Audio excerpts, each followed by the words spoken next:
नमस्कार, मी संगीता. दिशाच रेसिपीमध्ये तुमचं स्वागत आहे. आज आपण इथं श्रावण स्पेशल प्रसादाचा शिरा करणार आहे. अगदी पारंपरिक पद्धतीने ही रेसिपी मी केलेली आहे. तुम्हीसुद्धा नक्की करून बघा. आणि सगळ्यात महत्त्वाचं म्हणजे प्रसादाचा शिरा करताना काही चुका होऊ नये यासाठी मी काही खास टिप्स दिलेल्या आहे. त्या टिप्स तुम्ही नक्की फॉलो करून बघा. चला तर मग रेसिपीला सुरुवात करूया. यासाठी इथं सव्वा वाटीचं प्रमाण घेतलेलं आहे. सव्वा वाटी रवा, सव्वा वाटी साखर आणि सव्वा वाटी तूप घ्यायचं आहे. आता सव्वा वाटी रवा घेतलेला आहे, त्यासाठी 2.5 वाटी दूध घ्यायचं आहे. किंवा या ठिकाणी तुम्ही सव्वा वाटी पाणी आणि सव्वा वाटी दूध घेऊ शकतात. पण मी इथं दुधाचा प्रसादाचा शिरा करणार आहे. नंतर यामध्ये काजू, बदाम, मनुका आणि वेलची पावडर घेतलेली आहे. आणि प्रसादाचा शिरा आहे त्यासोबतच आपल्याला एक केळीसुद्धा लागणार आहे, कारण इथं आपल्याला प्रसाद करायचा आहे. त्यासाठी केळी आणि तुळशी पान हे नक्की लागेल. आता लगेचच आपल्याला एका साईडला दूध तापत ठेवायचं आहे, म्हणजे छान कडकडीत दूध तापवून घ्यायचं आहे. आता लगेचच गॅसवर कढई ठेवायची, त्यामध्ये थोडंसं तूप टाकायचं. जास्त तूप टाकायचं नाही, कारण यामध्ये आपल्याला काजू, बदाम आणि मनुका हे व्यवस्थित परतवून घ्यायचे आहे. आता छान रंग बदलेपर्यंत आपल्याला हे परतवून घ्यायचे आहे आणि नंतर लगेचच आपल्याला एका प्लेटमध्ये काढून घ्यायचे आहे. आता यामध्ये अजून आपल्याला थोडंसं तूप टाकायचं आहे. एकदाच तूप सगळं टाकायचं नाही, थोडं तूप आपल्याला बाजूला राहू द्यायचं आहे. नंतर तूप छान कडकडीत तापलं की यामध्ये सव्वा वाटी रवा टाकायचा आहे. आता रवा आपल्याला छान मंद आचेवरती भाजून घ्यायचा आहे.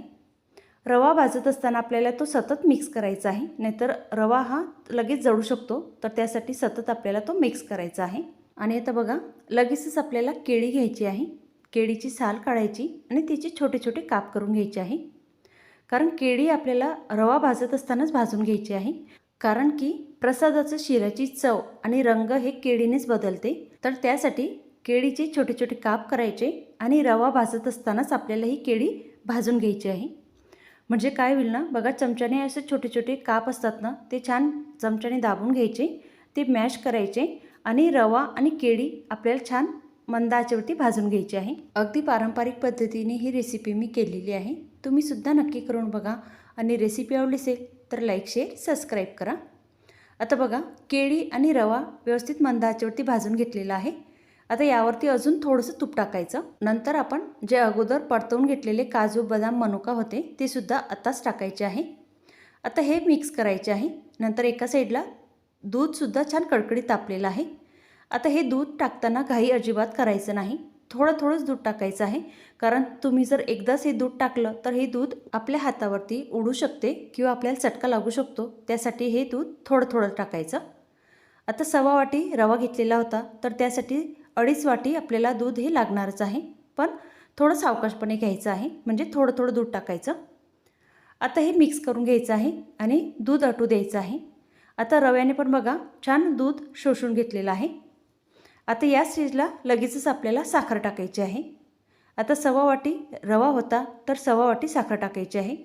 आता इथं प्रसादाचा शिरा करायचा आहे, तर त्यासाठी सव्वा वाटी साखर लागणार आहे. किंवा तुम्ही साधा शिरा करत असाल तर तुम्ही साखरचं प्रमाण किंवा गोडचं प्रमाण तुमच्या आवडीनुसार कमी जास्त करू शकतात. पण इथं प्रसादाचा शिरा आहे, त्यासाठी सव्वा वाटीचं प्रमाणामध्येच करायचं आहे. आता इथं वेलची पावडरसुद्धा टाकायची, तीसुद्धा आपल्याला मिक्स करून घ्यायची आहे.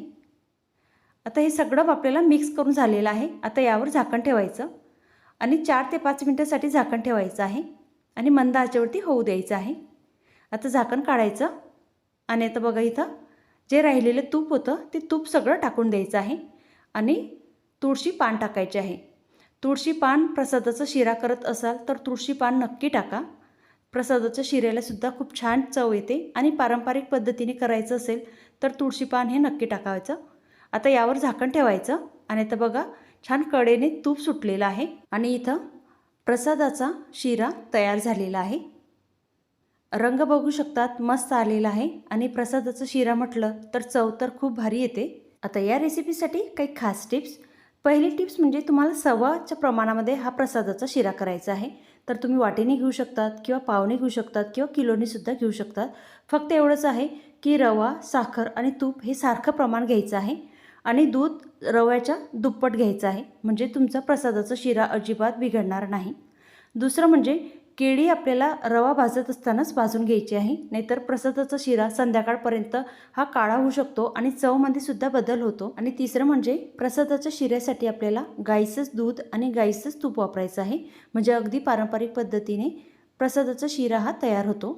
अगदी साधी सोपी रेसिपी आहे. रेसिपी आवडली असेल तर लाईक करा, शेअर करा, सबस्क्राईब करा. धन्यवाद.